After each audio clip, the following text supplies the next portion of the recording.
জাহান্নামীর একটা চিৎকার দিয়ে বলবে, মালিক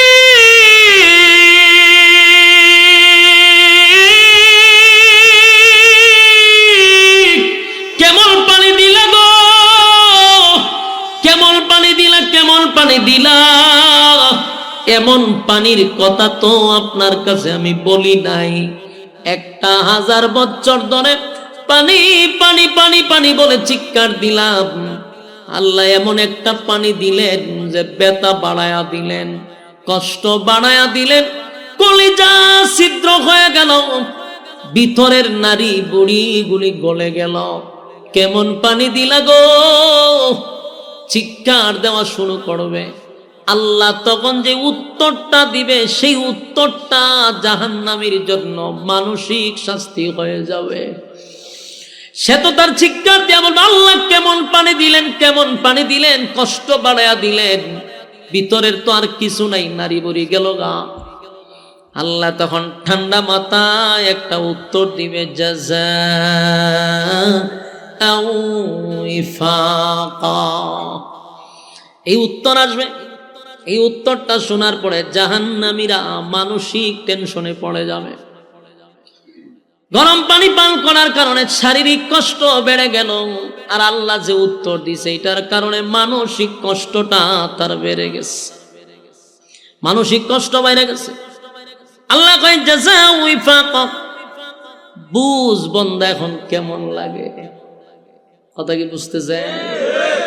আল্লাহ কয় বুঝ এখন মজা কেমন লাগে।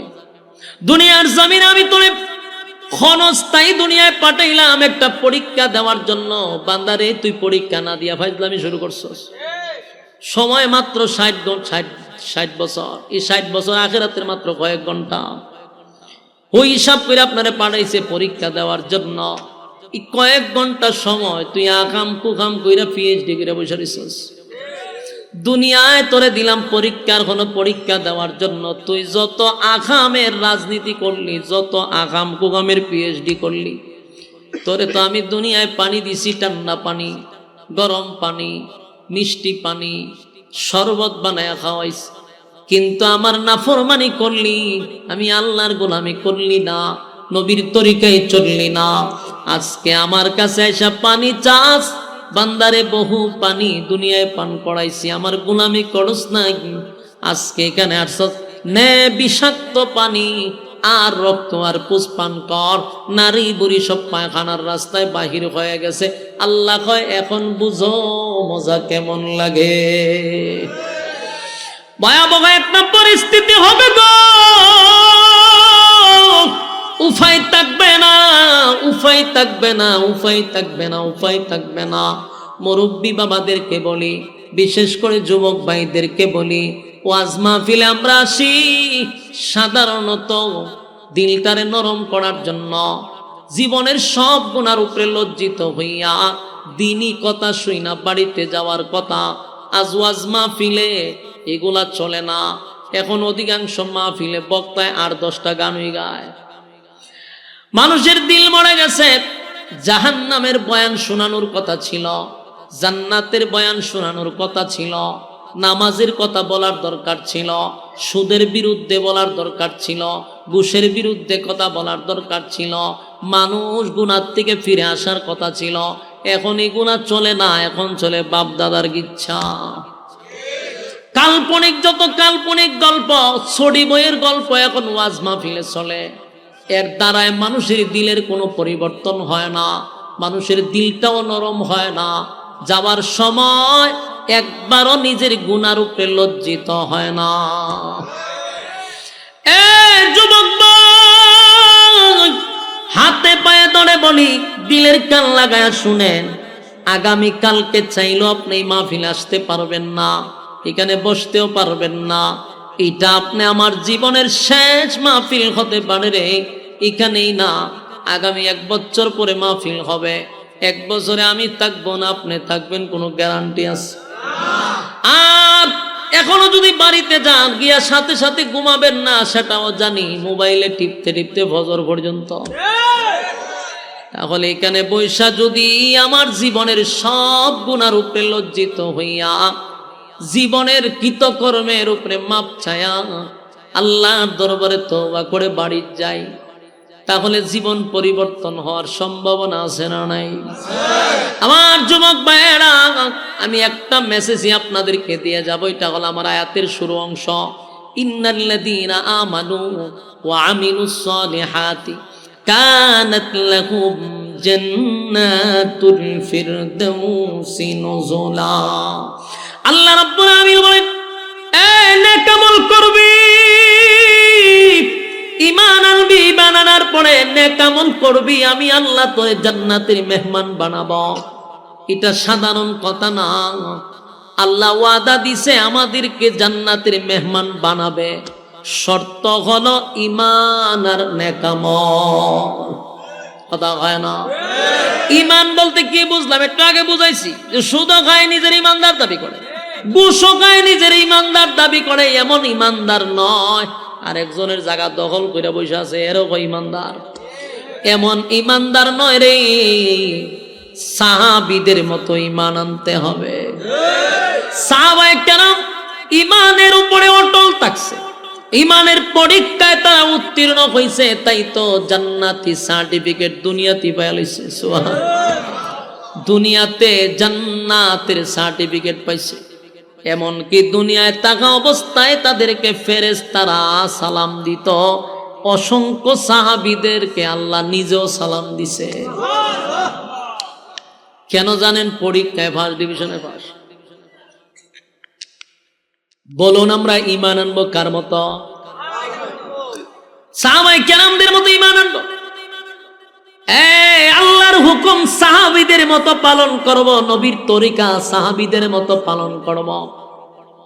আল্লাহরে কতটুকু সাহাবায়ে কেরাম মহব্বত করত, নবীর ভালোবাসা সাহাবীদের প্রতি কেমন ছিল, এরকম ভালোবাসা আমাদের দরকার আছে না? না। আমার যুবক ভাইরা, ঈমানের পরীক্ষা হবে গো। নবীদেরকেও আল্লাহ পরীক্ষা করছে রে, নবীদেরকেও আল্লাহ পরীক্ষা করছে। দাউদ নবীরে পরীক্ষা করছে, আইয়ুব নবীরে 18 বছর পরীক্ষা করছে।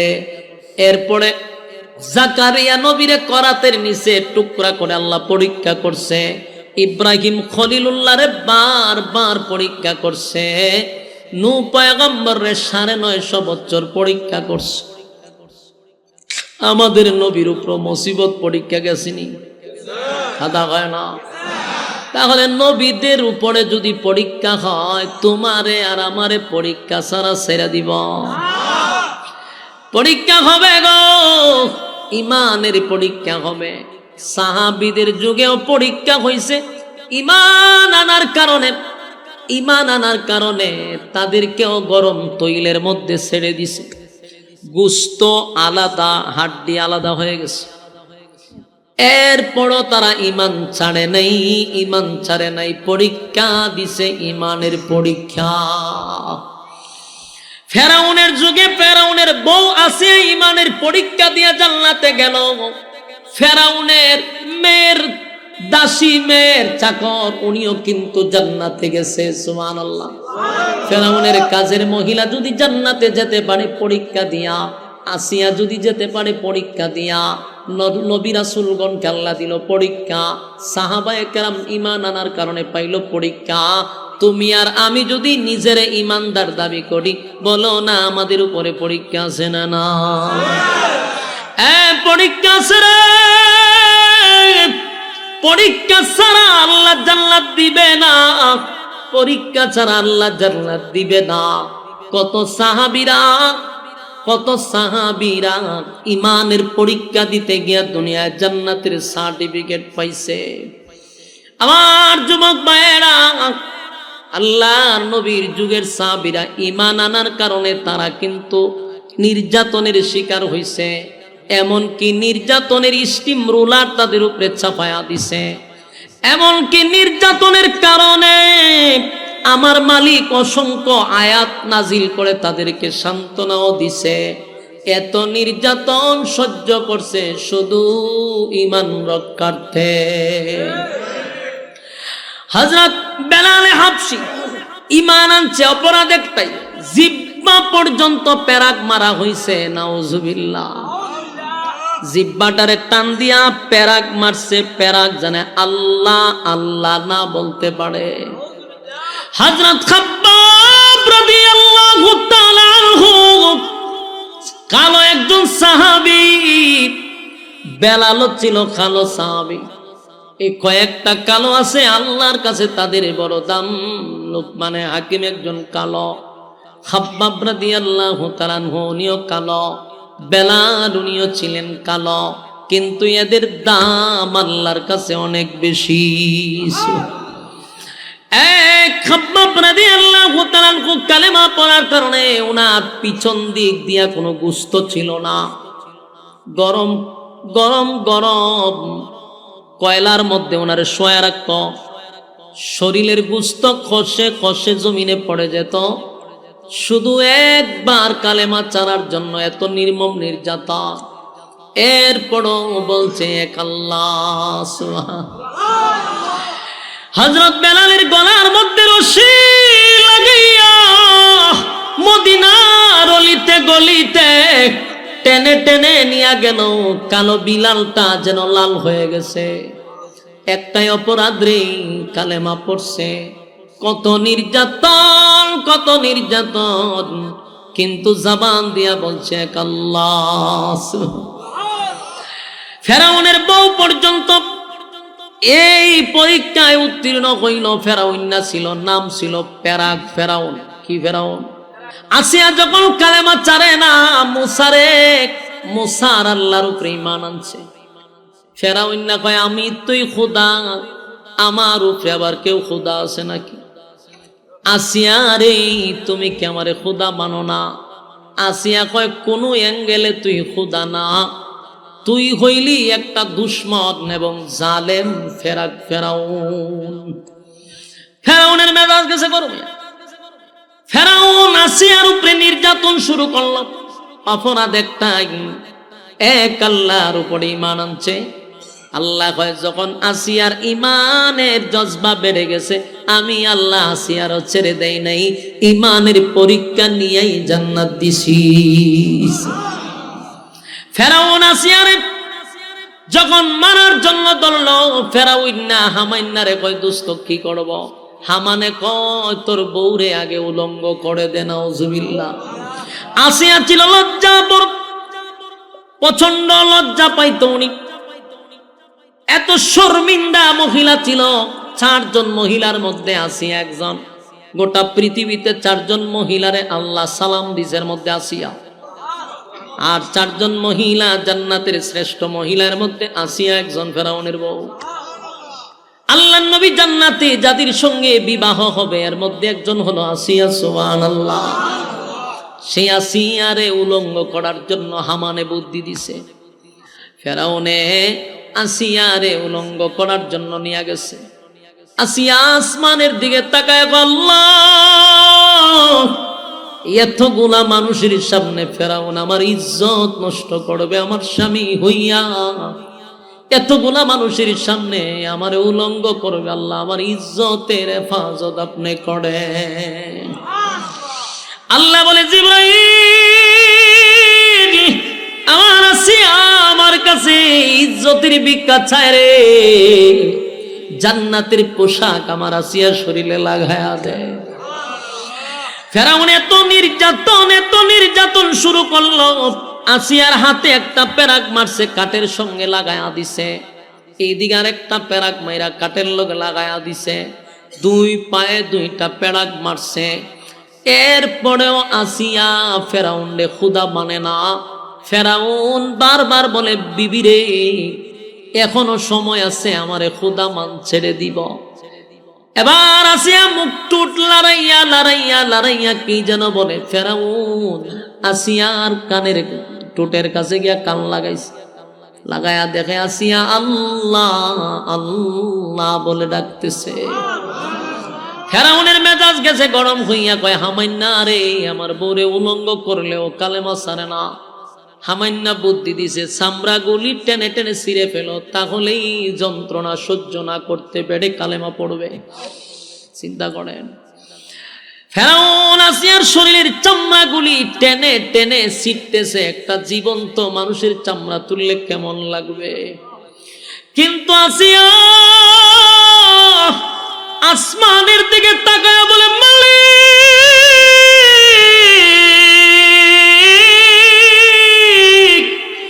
আমি আর বরদাস্ত করতে পারি না গো, আল্লাহ জালেমের কাছ থেকে আমারে বিদায় দাও, আমারে বিদায় দাও, বিদায় দাও। আল্লাহ তোমার পাশে আমার একটা ঘর বানায় দাও। আল্লাহর কাছে দরখাস্ত করার সাথে সাথে আসিয়া মুস্কি মুস্কি হাসতেছিল। ফেরাউন আশ্চর্য হইয়া কয়, চামড়া টেনে টেনে তুললাম, শরীরে প্যারাক মারলাম, আমার বিবি আসিয়া মুস্কি মুস্কি হাসে। উপরের দিকে তাকাইয়া, ঘটনা কি রে?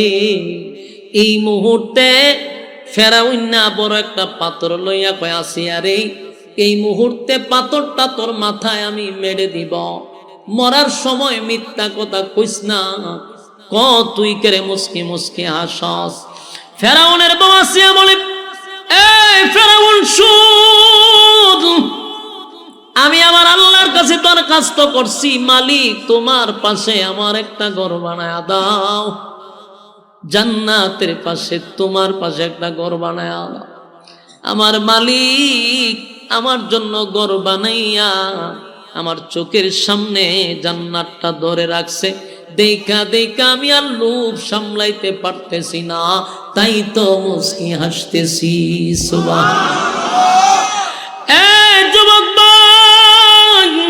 ফেরাউন বরদাস্ত করতে পারে না, বিশাল একটা পাথর দিয়া আসিয়ারে হত্যা করছে। একটা মাত্র অপরাধ, আসিয়া ঈমান আনছে কার উপরে? আর এমন ঈমান আনলো, আল্লাহর সাথে সাথে পরীক্ষা নিল, পরীক্ষায় আসিয়া 5 ডিভিশনে পাশ করলো, আল্লাহ জান্নাতে আসিয়ার জন্য ঘর বানাইল। আমি আবারও বলছি, পৃথিবীর এমন কোন মুমিন নাই নিজের ঈমানদার দাবি করার পরে বলবে যে আমারে পরীক্ষা নিবে না। না না, পরীক্ষা ছাড়া আল্লাহ জান্নাত দিবে না। কেউ রে আল্লাহ গরিব বানাইয়া পরীক্ষা করবে, ভিখারি বানাইয়া পরীক্ষা করবে, কাউরে টাকা সম্পদ ধন সম্পদ দিয়া পরীক্ষা করবে, টাকা দিয়া পরীক্ষা করবে, গরিব বানাইয়া পরীক্ষা করবে, ক্ষমতা দিয়া পরীক্ষা করবে। এক একজনের পরীক্ষা এক এক রকম হতে পারে। কেউরে সম্মানের জায়গায় বসাইয়া পরীক্ষা করবে।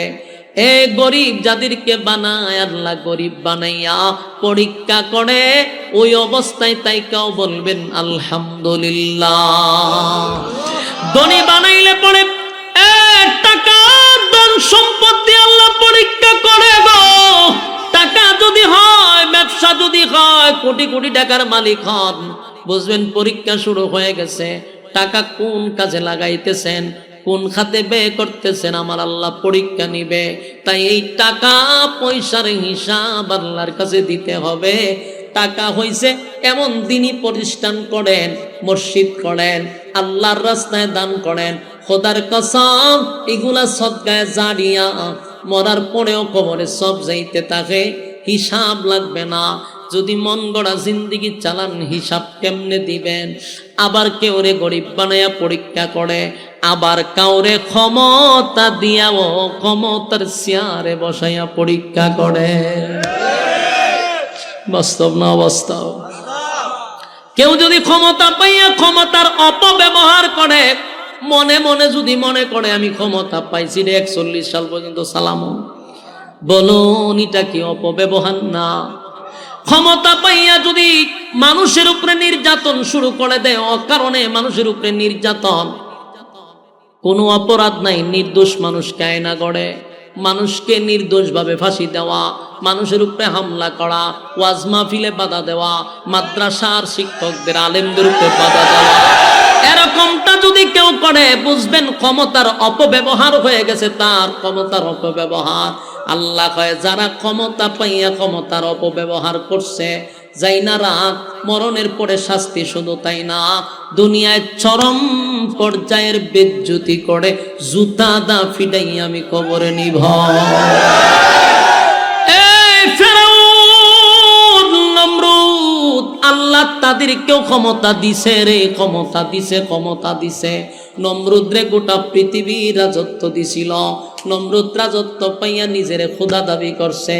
আল্লাহ কয় দুনিয়াতে আগে জুতা দা ফিটাইছি, তারপরে তারে খবরে নিছি। ফেরাউন নিজের খোদা দাবি করছে, আমার আল্লাহ কয় নীল নদে ফালাইয়া আগে সুবাইছি, তারপরে কবরে নিছি। বুশরে আমেরিকার প্রেসিডেন্টের দায়িত্ব দিল, উল্টা পাল্টা করার কারণে সাংবাদিকের জুতা দাগে ফিটাইছে। ওয়াং সাং সুচি মানুষের উপরে নির্যাতন শুরু করছে, তাই সেনাবাহিনীর জুতা দিয়ে ফিটাইছে। এখন বাকি রইছিল বাংলাদেশের, তাইন্ডো সাইজ করা হইছে। শুধু আকাশে উড়ার কারণে হয় নাই, জমিন দিয়া গেলে ঠিকই হয়ে যাইত। এরপরে বাকি রয়েছে দাদা, দাদারও আল্লাহ সাইজ করবে। কথা হয় না? যারা দুনিয়ার জমিনে জুলুম করছে, কেউ রে আল্লাহ ছেড়ে দেয় নাই, কেউ রে ছেড়ে দেয় নাই। আল্লাহ কয় আমি ছাড় দেই, কিন্তু ছাইরা দেই না। আল্লাহ বলে বান্দা শুন, আমার দেওয়া হায়াত পাইয়া, আমার দেওয়া হায়াত পাইয়া আমারে দিলি না, মন গড়া জীবন যাপন করলি। ক্ষমতা দিছিলাম, ক্ষমতার অপব্যবহার করলি। সম্মান দিলাম, তাও তুই নিলি না। আমি আল্লাহ পরীক্ষা ছাড়া জান্নাতুল ফিরদাউস আমি তোরে দিব না। এই জন্য সর্বপ্রথম আল্লাহ বলেন ইল্লাল্লাযীনা আমানু। এক নাম্বার হলো ঈমান, দুই নাম্বার হলো ওয়া আমিলুস সালিহাত, নেক আমল। দুই নাম্বার কি? দুই নাম্বার হলো নেক আমল। এই যে আপনারা গভীর রাত পর্যন্ত আরামের ঘুম হারাম করিয়া নরমাল বিছানাতে বসে আছেন, আমি আপনাদের সামনে যতগুলা কোরআনের আয়াত এই পর্যন্ত বলছি, প্রতিটা অক্ষরে অক্ষরে 10টা করে নেকি আপনার আমলনামায় গেছে। বলুন এই নেকির দরকার আছে না নাই? হাসরের ময়দানে কেউ একটা নেকি দিয়ে সাহায্য করবে না গো। একটা নেকি মা সন্তানরে দিবে না, বাবা সন্তানরে দিবে না। আমার কথা নয়, আল্লাহ কোরআনে বলেন ইয়াউমা ইয়াফিরুল মারউ মিন আখিহি ওয়া উম্মিহি ওয়া আবি ওয়া সাহিবাতিহি ওয়া বানি। কিয়ামতের কঠিন ময়দানে মা তার সন্তানের পরিচয় দিবে না, বাবা সন্তানের পরিচয় দিবে না, স্ত্রী স্বামীর পরিচয় দিবে না, স্বামী তার স্ত্রীর পরিচয় দিবে না। কেউ কারো পরিচয় দেয় না। কেন জানেন? যদি একটা নেকি ছেলে আমার কাছে চায় রে, কোথার থেকে দেব? স্বামী যদি একটা নেকি আমার কাছে যায়, কোথার থেকে দিব? এই জন্য ছেলেকে মা চিনার পরেও একটা নেকি দেয় না। অথচ পৃথিবীতে কোনো মা তার সন্তানরে একটা মশার কামড়ও দিতে চায় না। এত মায়া, এত মহব্বত, বালিশের পাশে বৈশা থাকে, একটা মশার কামড় খাইতে দেয় না। সেদিন ছেলে মার কাছে বলবে, মাগো একটা নেকির জন্য আল্লাহ আমারে চিরস্থায়ী জাহান্নামে দিবে। ও মা একটা নেকি দাও না, আমি আল্লাহর তরি জান্নাতে চলে যাই। মা সন্তানকে ভালো করে চিনবে, এটা আমার সন্তান। কিন্তু সেদিন একটা নেকি দিয়ে আপনারে সাহায্য করবে না। কেন জানেন? আমি যদি একটা নেকি দেখো, আমি একটা নেকির জন্য কার কাছে যাব রে? এই জন্য সেদিন সন্তানকে একটা নেকি দিবে না। এই জন্য আল্লাহ বলেন হাসরের মাঠে কেউ কারো হবে না, কেউ কারো হবে না। আমাদেরকে অনেক সময় অনেক বক্তারা ওয়াজ শোনায়, আপনাদেরকেও শোনায়, হাসরের মাঠে অনেক পীর নাকি তার মরিদান্ডে নিয়ে জান্নাতে যাবে। এমন ওয়াজ শুনাইয়া শুনাইয়া আপনাদের ঘরের ছাগল আর গরু কিন্তু নিয়ে যায়, ঘরের মুরুগটাও নিয়ে যায়। আল্লাহর কসম, এই আয়াত হলো সাক্ষী। ইয়াউমা ইয়াফিরুল মারউ মিন আখিহি ওয়া উম্মিহি ওয়া আবি ওয়া সাহিবাতিহি ওয়া বানি। হাসরের মাঠে মা তার সন্তানের পরিচয় দিবে না, বাবা সন্তানের পরিচয় দিবে না। আমার প্রশ্ন হলো, মাতৃকা কি মাসির আদর বেশি? কথা হয় না? মা সন্তানের পরিচয় দেয় না, ফিরে বুঝি গিয়া কবে এটা আমার মরিদ। ফিরে তো আগে ইচ্ছা মতে হতকান বাদাম দিব, কয়টা গরু খাইছ তার কয়টা ছাগল খাইছ ক। মুরিদান নিবি পড়ে আগে আগে ক কয়টা ছাগল খাইছ। এই জন্য এগুলা বাউতা বাজি। বলুন কি বাজি? হাসরের মাঠে যদি কেউ সুপারিশ করে, যদি করে করে একমাত্র সুপারিশের মালিকানা পাবে আমাদের নবী। আল্লাহর নবীকে সুপারিশের অনুমতি দেওয়া হবে গো। হাসরের মাঠে কেউ সুপারিশের মালিক নয়, আল্লাহ অনুমতি দিবে শুধু আমাদের নবীরে। সেদিন আদম থেকে নিয়া ঈসা রুহুল্লাহ পর্যন্ত খুব খেয়াল করে শুনবেন, 1 মিনিট বলে যায়, লেখা রাখেন কাগজে। কোনদিন কোন বন্ড ফিরের কথা শুনবেন না।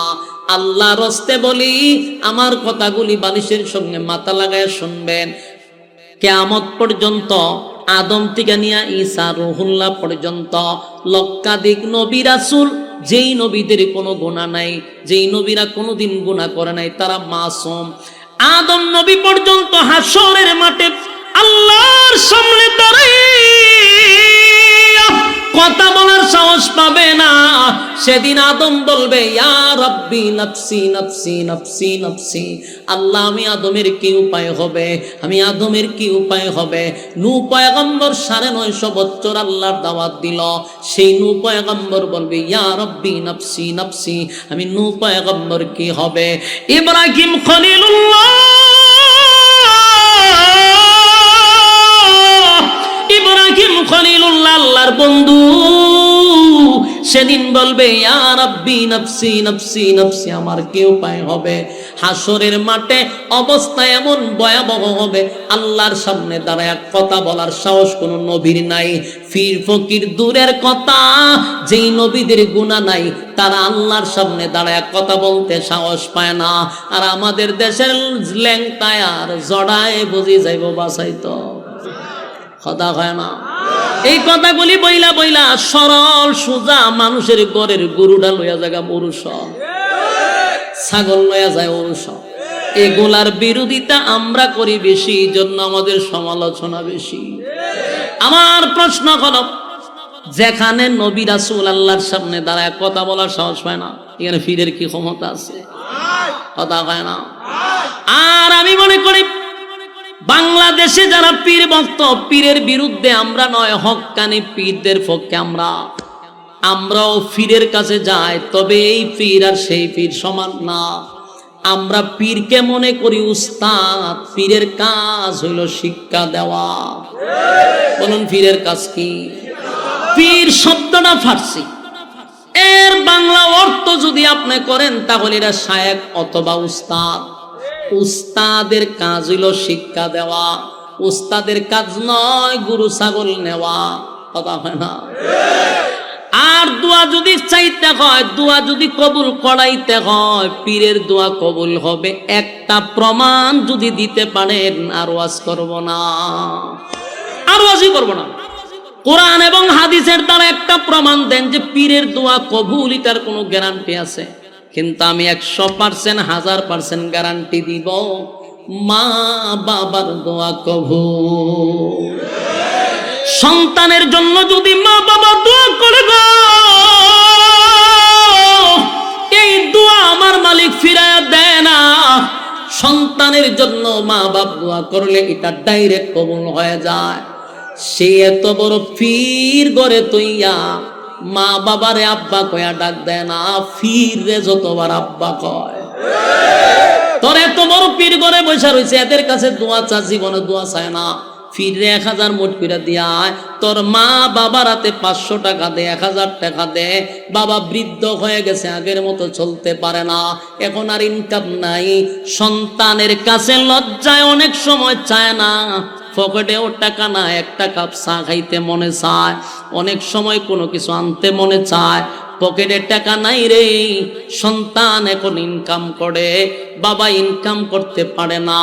সন্তানের উচিত ছিল প্রতি সপ্তাহে বাবার জন্য একটা বাজেট রাখা, বাবারে এত টাকা দেওয়া, এটা দিয়ে আপনি খরচ করবেন, চা খাইবেন। আনন্দ ফুর্তি করবেন। এই দোয়া যদি আল্লাহর কাছে মা বাবা হাত তুল্লা করা লাগবে না, মা বাবা আহ করলে জান্নাত পর্যন্ত আল্লাহ পর্যন্ত পৌঁছে যায়। এ আসল পীর গড়ে তুইয়া জনার পিছনে দৌড়াস রে, ল্যাংটার পিছনে দৌড়াস, এই দৌড়াইয়া কিয়ামত পর্যন্ত দৌড়াবি, লাভ হবে না। আল্লাহর কসম, বৃদ্ধ মা বাবা যাদের গড় আছে এদের সেবা যত্ন করো। দুয়া চাইতে গেলে আমার কাছে আইলে কাজ হবে না, দুয়া চাইতে গেলে মার কাছে চা, বাবার কাছে চা। ইটার দোয়া যেই পরিমাণ কবুল হবে, আমি মৌলবীরে বাড়া দিয়া নিয়া এই দোয়া কবুল হবে না। যুবক ভাইরা আমার, সত্য কথা বলো, আমারে আনছেন বাড়া কইরা হুজুর একটু দোয়া করে, আমি টেকার জন্য দোয়া করব। এই দোয়া যে কতটুক যাইব এটা তো আমি জানি।